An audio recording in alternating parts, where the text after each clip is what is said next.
ఈరోజు నేను సాక్షి పేపర్ చదివి వచ్చిన. ఇక్కడ పెద్దబడి వాళ్ళు కూడా ఉన్నారు. రాజోలి నిర్మాణం పైన ఆది అసెంబ్లీలో మాట్లాడాలన్నాడు. ఆది అసెంబ్లీ ఆల్రెడీ మాట్లాడినాడు. మీరు కావాలంటే చెక్ చేసుకోండి. అధ్యక్ష, నేను మాట్లాడే విధానం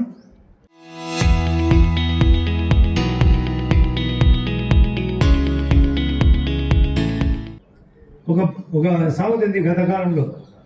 అడుగుడవాడు ఊర్లో పోయేటప్పుడు అడిగినాడంట, అమ్మ నువ్వు భూ పెట్టకుండా పర్వాలేదు, నేను కుక్కను కట్టేసుకోండి అంటే అర్థం ఏమంటే ఆ కుక్క ఇడిచేది అడుగుతుంటే పక్కనోళ్ళు పోరాడు కానీ తింటారని. నేను ఎందుకు పట్టానంటే రాజోలి నిర్మాణం ఆ మహానుభావుడు శంకుస్థాపన చేసినాడు, ఒక జీవో ఇచ్చినాడు. ఆ రాజోలి కట్టండి, కనీసం ఆ జీవో రిలీజ్ చేయమని ఇదే భాష నేను అసెంబ్లీలో మాట్లాడాను కదా. మేము ఈ మాట విన్నాము అనే వాళ్ళంటే చేతండి. అలా రాజుపారెడ్డికి జ్ఞానం ఉంది అని. ఇప్పుడు గండికోటకు సాస్కి అనే ఫండ్స్ వచ్చినాయి, 78 కోట్లు.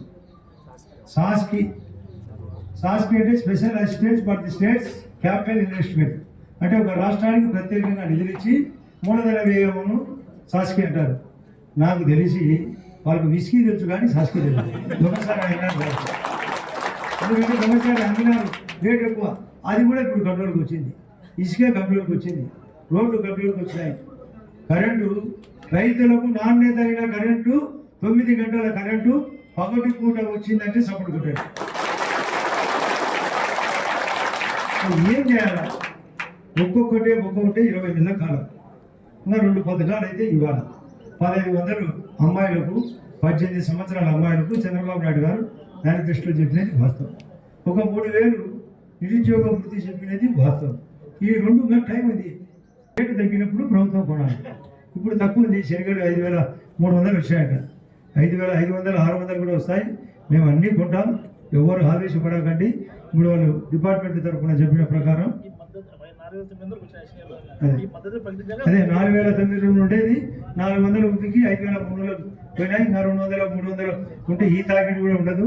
ఏదేమైనా రేటు రానప్పుడు కందులకు కానీ శనగలకు కానీ ఏ దానికైనా. మొన్న మీరు గమనించారు, ఒక 3 నెలల కిందట జగన్ రెడ్డి గారు గద్దవాళ్ళంటి వాళ్ళాడు. వాడి అప్పుడు అరటి పావున 10 రూపాయలు నడిచింది. అది చెప్పినాం. ఈ బుద్ధి 25 రూపాయలు ఉంది. అది కూడా చెప్పాలి కదా. 10 రూపాయలు నడిచినది 5 రోజులు నడిచింది. ఆ తర్వాత ఇప్పుడు 25 రూపాయలు పోయింది. ఉల్లికి డబ్బు, ఆడ మామిడికి డబ్బు, తోతాపురి మామిడికి, చిత్తూరు జిల్లా పక్కన మామిడి. ఇవన్నీ చెప్పాడు, ఏమి చేయడు. మొన్న అసెంబ్లీ 3 రోజుల కింద ఒక స్టేట్మెంట్ ఇచ్చినాడు. ఈయన చంద్రబాబు నాయుడు గారికి 100 రిమార్కులట. ఈ ప్రభుత్వానికి కూటమికి 100 రిమార్కులు, తన పాలనకు 100 మార్కులు. చెరుకు కూడా కొట్టుకుంటున్నాడు. జరిగి ఇక్కడ 100 మార్కులు ఉన్నాయి, అక్కడ 100 రిమార్కులు ఉన్నాయి వైఎస్ఆర్. అది రివర్స్లో మాట్లాడుతున్నాడు. ఏంది ఇది? వాస్తవం మాట్లాడు. రా అసెంబ్లీకి రా, తప్పు ఉంటే చెప్పు, కరెక్షన్ ఉంటే చేసుకుంటాను. ఎవడన్నా మిమ్మల్ని అందరినీ అడిగే మాట, పరీక్ష హాల్లో పరీక్ష రాయాలన్నా, పరీక్ష హాల్ బయట పరీక్ష రాయాలి. పరీక్ష హాల్లో పరీక్ష రాసే మార్కులు. వాడు ఎగ్జామినేటర్ ఉంటాడు, ఎగ్జామ్ హాల్ అంటాడు. ఎవరికి ఎక్కువ వచ్చే వాడికి ఎక్కువ వస్తాయి.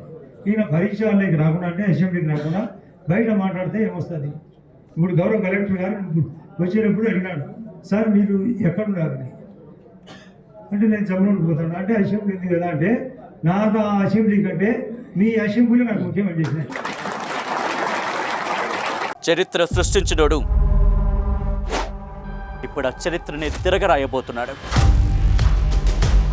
అబద్ధాల గోడల్ని బద్దలు కొట్టి నిజాలను రాగా మీ ముందుంచబోతున్నాడు. నిజమైన వార్తల కోసం వెంటనే డౌన్లోడ్ చేసుకోండి రా యాప్ని.